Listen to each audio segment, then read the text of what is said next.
Hello everyone, DVS ম্যাডামের ক্লাসে তোমাদের সকলকে স্বাগতম। আমি ডিভিএস ম্যাডাম।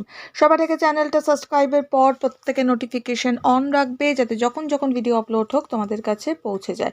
আলোচনার বিষয় আজকে ক্লাস 7 সায়েন্সের আমাদের চ্যাপ্টার 5 মানুষের খাদ্য, লাইফ সায়েন্স থেকে। এটা ফার্স্ট ইউনিট টেস্টে রয়েছে। তো এর খুব গুরুত্বপূর্ণ কিছু ছোট প্রশ্ন উত্তর নিয়ে এখন আমরা আলোচনা করব। ঠিক আছে, শুরু করা যাক। ভিডিওটা বেশি থেকে বেশি লাইক শেয়ার করো, নোটিফিকেশন প্রত্যেকে অন রেখো, যাতে যখন যখন ভিডিও আপলোড হোক তোমাদের কাছে পৌঁছে যায়। দেখো, সবার প্রথমে আমাদের প্রশ্ন রয়েছে খাদ্য কাকে বলে। আচ্ছা, আমি ছোট প্রশ্নগুলো দিলাম, এরপরে আমি বড় প্রশ্নগুলো নিয়ে আলোচনা করব। এছাড়াও তোমাদের ফার্স্ট চ্যাপ্টারে যেটা তাপ আছে সেটার প্রশ্ন উত্তর তোমাদের দিয়ে দিয়েছি। আরেকটা চ্যাপ্টার আমাদের রয়েছে, সেই চ্যাপ্টারের প্রশ্ন উত্তরটা আমাদের বাকি আছে, সেটা নিয়ে আমি আলোচনা করব। সেটা হচ্ছে আমাদের পরিবেশ, পরমাণু, অণু আর রাসায়নিক বিক্রিয়ার যে চ্যাপ্টারটা, সেটা নিয়ে আমি আলোচনা করব। ঠিক আছে, যা যা আমি আলোচনা করেছি ফার্স্ট ইউনিট টেস্টে প্লেলিস্টে পেয়ে যাবে, বা প্রতিটা সাবজেক্টে আলাদা যে প্লেলিস্ট সেটা ভিজিট করলেও পেয়ে যাবে।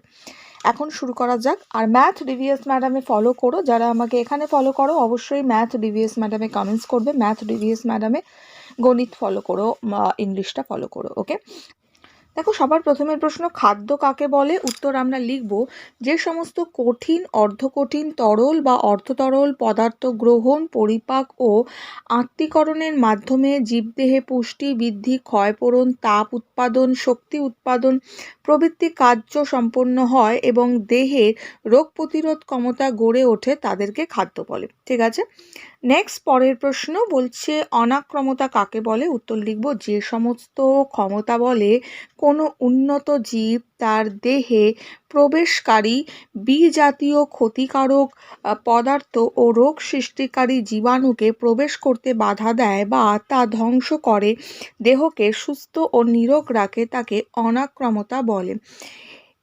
এই দুই প্রকার, ইহা দুই প্রকার, অর্থাৎ অনাক্রমতা দুই প্রকার, একটা সহজাত ও অর্জিত অনাক্রমতা।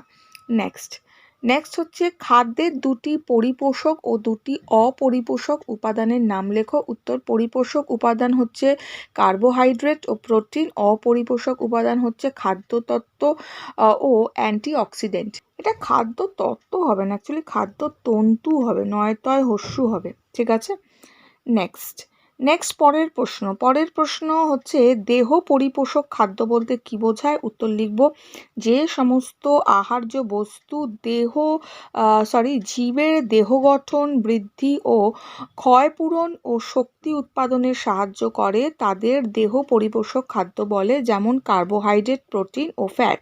নেক্সট পরের প্রশ্ন, তোমার শরীরের খাদ্যের দুটি প্রয়োজন লেখো। উত্তর, সারাদিনে কাজ করার জন্য যে শক্তি প্রয়োজন হয় তা সব খাদ্য থেকেই আমরা পেয়ে থাকি।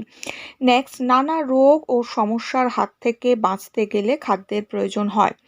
নেক্সট, দেহ সংরক্ষণ বলতে কি বোঝায়? উত্তর, যে সমস্ত খাদ্য দেহে মূলত রোগ প্রতিরোধ ক্ষমতা গড়ে তোলে এবং দেহের স্বাভাবিকতা বজায় রেখে দেহকে সুস্থ সবল রাখে, কিন্তু শক্তি উৎপাদনে অংশগ্রহণ করে না, তাদের দেহ সংরক্ষক খাদ্য বলে, যেমন ভিটামিন, খনিজ লবণ, জল আর খাদ্য তন্তু প্রভৃতি। এটা খাদ্য তন্তু হবে।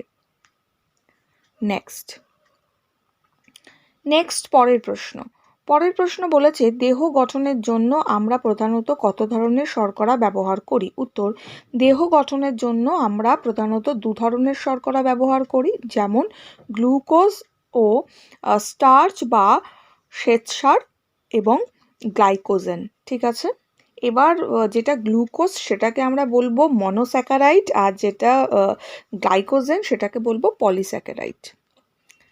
নেক্সট পরের প্রশ্ন বলেছে, হাত পায়ের পেশি কি করে? উত্তর লিখব, দেহাঙ্গের সঞ্চালনের সাহায্য করে, এক স্থান থেকে অন্য স্থানে গমনের সাহায্য করে।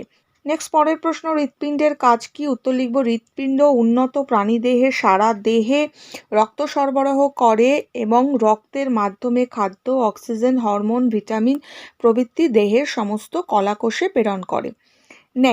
নেক্সট পরের প্রশ্ন, ফুসফুসের কাজ কি? উত্তর লিখব, উভচর, সরীসৃপ, পক্ষী, স্তন্যপায়ী প্রাণীদের প্রধান শ্বাসযন্ত্র হলো ফুসফুস। ফুসফুসের সাহায্যে পরিবেশের সঙ্গে দেহের গ্যাসীয় পদার্থের আদান প্রদান ঘটে, যেমন O2, CO2।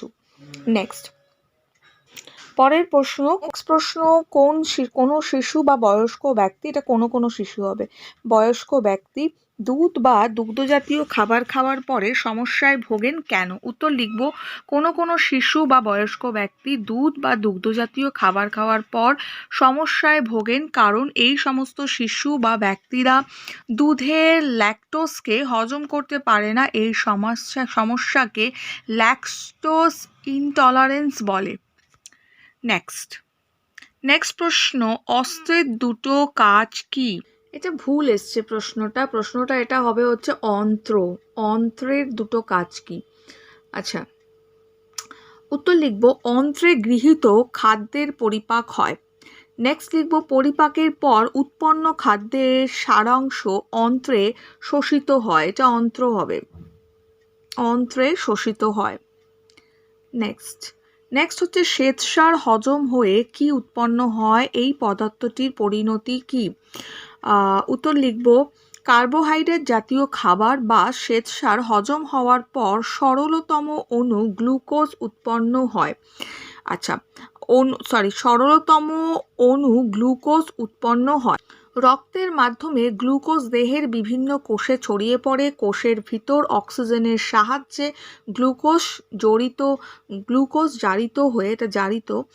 জারিত হয়ে শক্তির মুক্তি ঘটায়।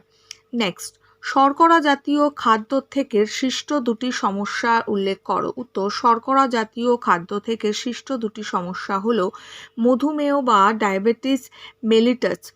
আচ্ছা, রক্তের অতিরিক্ত গ্লুকোজ কোষে প্রবেশ করতে না পারলে মূত্রের মাধ্যমে দেহের বাইরে বেরিয়ে যায়। এর ফলে ওজন হ্রাস পায়, দেহের শীর্ণ হয়ে যায়, হৃৎপিণ্ড, বৃক্ক, চোখ প্রভৃতি অঙ্গের সমস্যা তৈরি হয়। এই অবস্থাকে মধুমেহ বা ডায়াবেটিস মেলিটাস বলা হয়। আরেকটা পয়েন্ট লিখব ল্যাকটোজ ইনটলারেন্স। এখানে লিখব অনেক শিশু বা বয়স্ক ব্যক্তির দুধের ল্যাকটোজ হজম হয় না, তাই দুধ বা দুগ্ধজাত খাবার খাওয়ার পর এরা নানা সমস্যায় ভোগে। একে ল্যাকটোজ ইনটলারেন্স বলে।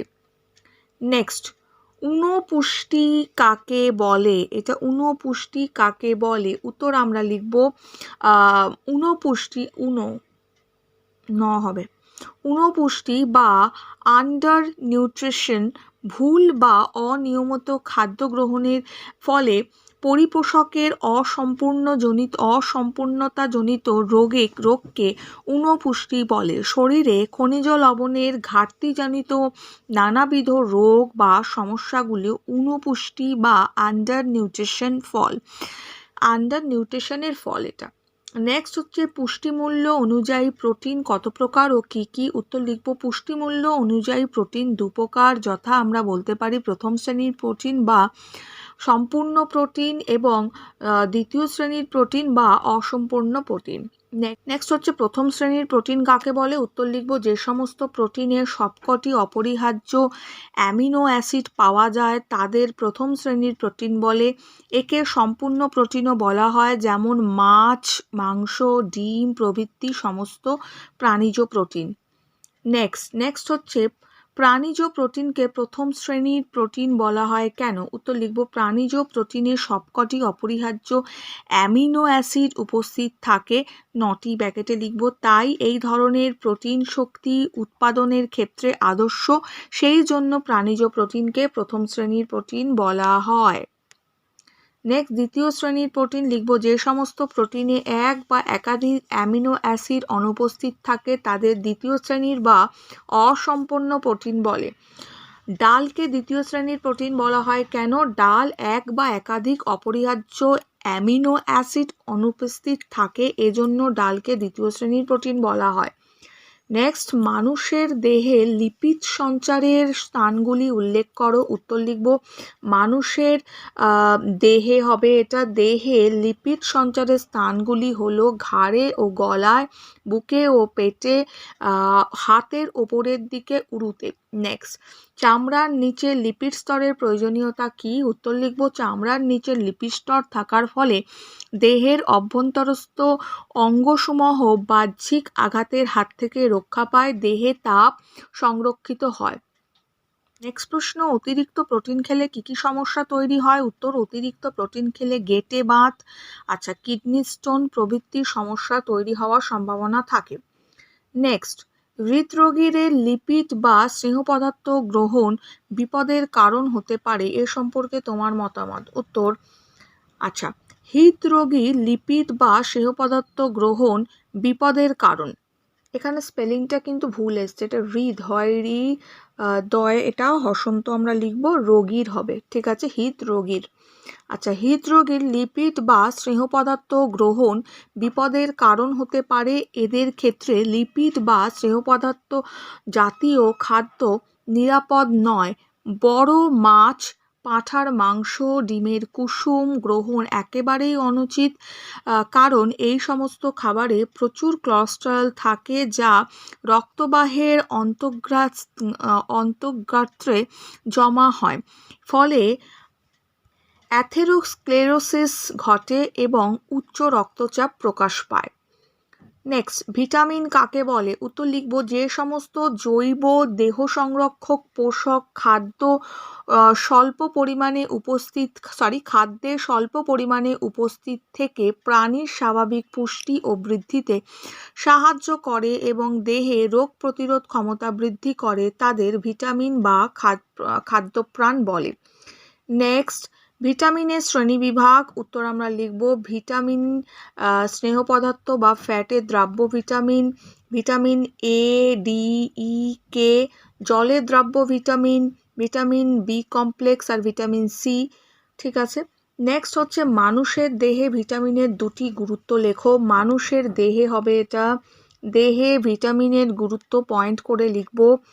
ভিটামিন এ চোখ, চামড়া, আচ্ছা এটা হবে হাড়, এখানে ভটা চলে এসছে, ভ হবে না, চোখ, চামড়া, হাড়, দাঁত, খাদ্যনালীর গ্রহণ ঠিক রাখতে সাহায্য করে। এর অভাবে রাতকানা বা অন্ধত্ব রোগ হয়। নম্বর লিখব, ভিটামিন কে কেটে যাওয়া জায়গা থেকে রক্ত পড়া বন্ধ করে রক্ত তঞ্চনে সাহায্য করে।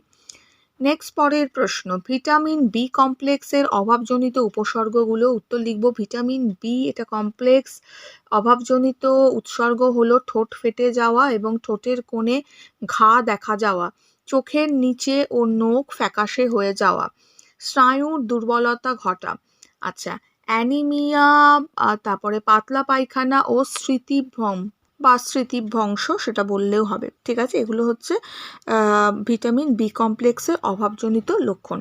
ক্লিয়ার? তাহলে এই যে প্রশ্নগুলো দিলাম, এগুলো পড়ো ভালো করে প্রশ্ন উত্তরগুলো। নেক্সট ভিডিওতে আমি আরও প্রশ্ন উত্তর নিয়ে আলোচনা করব। তারপর আমরা মোটামুটি আমাদের প্রশ্ন উত্তর কমপ্লিট হয়ে এসছে, আর 2টো ক্লাস হলেই প্রশ্ন উত্তর কমপ্লিট হয়ে যাবে। তারপরে আমরা লাইন ভিত্তিক পড়াগুলোতে মন দেবো, ঠিক আছে। এখনের জন্য এটুকু, বন্ধুদের সঙ্গে শেয়ার করো, লাইক করো, খুব ভালো থাকো।